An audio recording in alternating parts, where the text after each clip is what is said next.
Hi, I'm Benjamin Hawes of the Hawes Financial Group, where we align your personal values, vision, and wealth. We continue our retirement planning conversation today by trying to help you determine your lump sum savings need.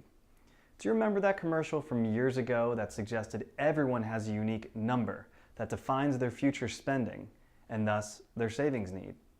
ING put out the commercial in 2008 to help drive home the point of this article: know your number. I loved that commercial because the concept is very real for us as planners. The statement that everyone needs $1 million to retire is, well, kind of absurd. Not everyone spends the same. Not everyone lives to the same age. Your retirement will be unique to you, so your lump sum needs to be too. We help you do the math. After defining your income needs versus your income resources, that annual gap needs to be filled by your savings. And adding up that gap for every year as long as you live, well, that's your number. But know that this is where things can get tricky. Inflation. It is a very real risk in retirement, especially when most fixed income sources such as Social Security and pensions do not have adequate cost of living adjustments. So don't fall into the trap of just doing some simple napkin math, and don't fall for simple online calculators that don't consider some of these other risks too.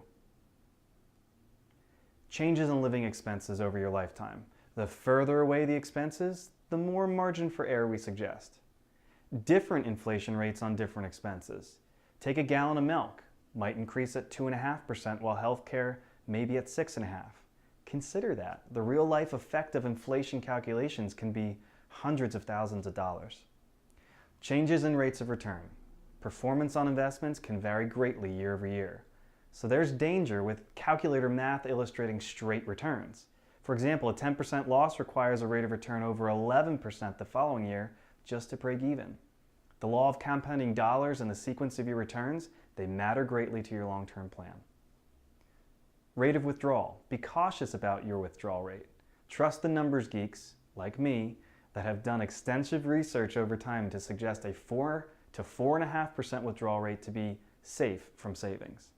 And also recognize that if you eat the geese that are laying your golden eggs early in retirement, you forgo the eggs that goose might have produced later in life. Consider taxes. Taking $100,000 out of an IRA does not yield the same after-tax cash flow as taking $100,000 out of an after-tax bank account. So not all lump sum savings needs are equal when considering taxes. In your uncertainty bucket, whatever you calculate your lump sum need to be, go ahead and add a buffer. Other unexpected events can happen over your retirement, and you should try to be prepared for that uncertainty too. In summary, we use more sophisticated planning tools to help you assess your personal information and needs.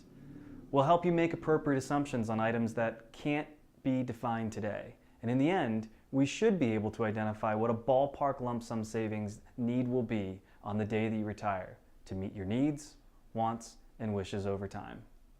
Again, the process is simple, even if the calculation is not easy. But know your number. Thanks for watching.